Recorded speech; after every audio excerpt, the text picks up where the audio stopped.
Chelsea versus Manchester United at Old Trafford. In this video, we are going to be talking about the tactics that Enzo Maresca utilized in this match. Now, they did start with a 4-3-3. This is something that Enzo Maresca has been utilizing.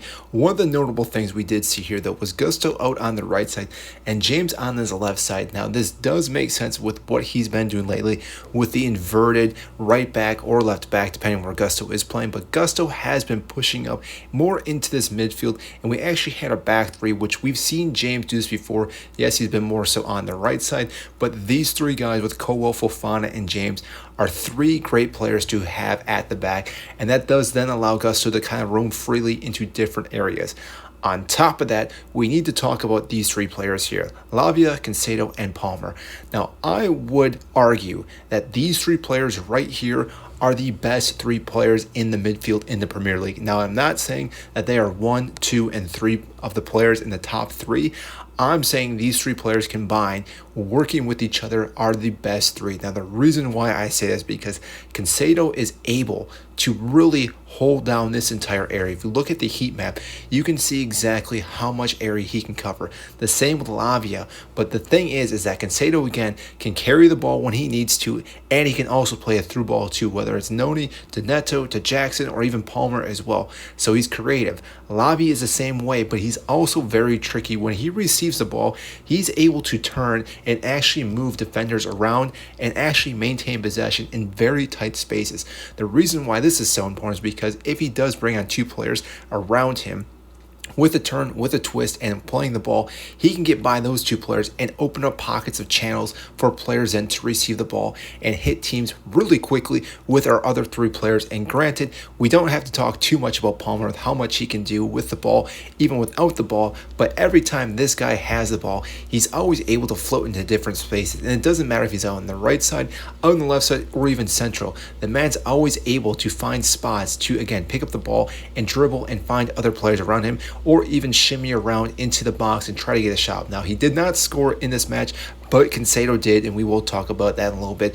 But these three guys, like I said, are very difficult to play around for any other midfield in the Premier League. Now, yes, you could argue that Enzo Fernandez could possibly play this position as well, but what we've been seeing with these three players is that they do work really well together, are able to hold down the midfield, and if we can keep a back line we've seen right now with James, Colwell, Fofana, and Gusto, we will have a back four that's getting better and better and better, and these two guys coming down can also hold a deep line, giving these four players plenty of space to work with their pace, because we know how fast Neto is out on this left side. Noni is also ridiculously fast, and Jackson can play pretty much anywhere and run onto the ball, and Palmer can then float in this entire space. Now, yes, I understand this is a great space for him to have. That's where, again, Lavia, Caicedo can push up, but also where Enzo then has Gusto moving up into this area to, again, help out these areas, and therefore, again, it keeps very balanced throughout this entire match, because when you have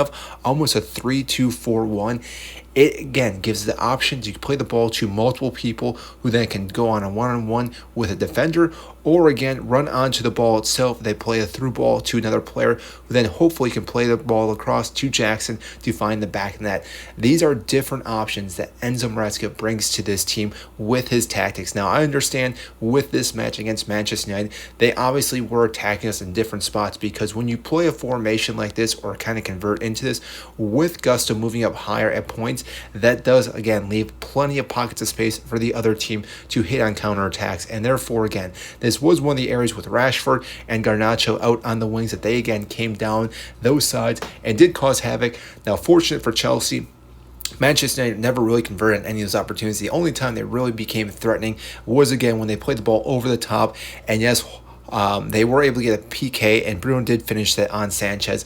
But otherwise, there weren't too many other options for Manchester United. And it's because with this formation that Chelsea have been utilizing, they can also suffocate the team as well. So really, what Onana can only do is then play the ball over the top, where we have James win that ball, Lavia win the ball, Caicedo in the middle, and even Fofana, if they do play it way over the top as well. So therefore, again, we're able to put pressure not only defensively into their own half, but again, if we win the ball quickly we can then cycle the ball around to wherever we want to with these players. Now, if you look at the heat map here too, you can see that Chelsea do utilize the middle of the pitch mostly when it comes to their attacking and starting their progression in this image here. So again, we are seeing the ball be playing central in this area, which every time we win the ball, we are looking to play into the middle to whether Lavia, Caicedo, Gusto, or even Palmer and these guys, because once they have the ball, they then can sling it out to one of the outside players as well.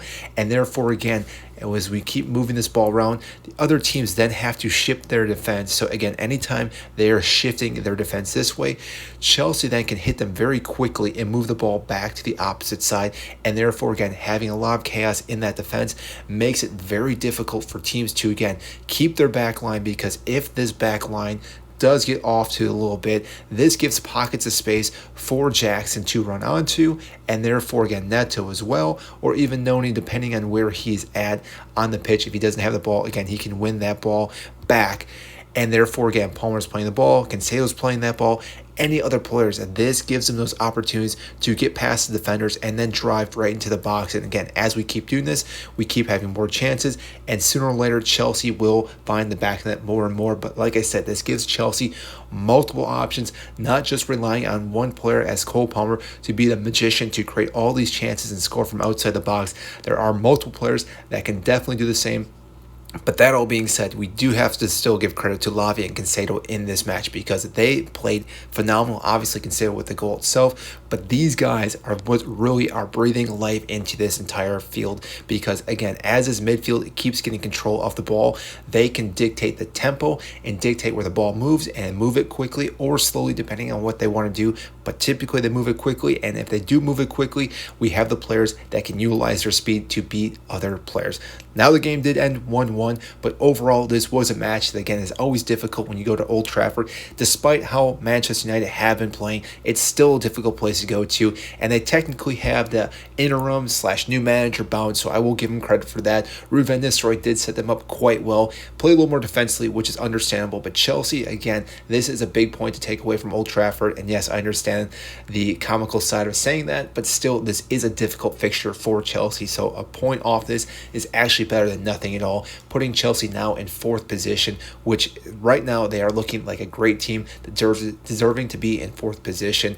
Overall, this team is still getting better and better as we look at it. Still a young squad, 23 years average age of all these players. So as we keep playing, we're going to get better and better and keep rotating some of these players with our bench as well, because we do have solid players that come off the bench to put more energy into these players, and therefore, again, give us multiple different options to find options to score and again win games. So I hope you enjoyed this video. If you did, I greatly appreciate if you do hit the like button, subscribe down below, share it to anyone you think will enjoy these tactics. We make videos just like this for all the teams in the league.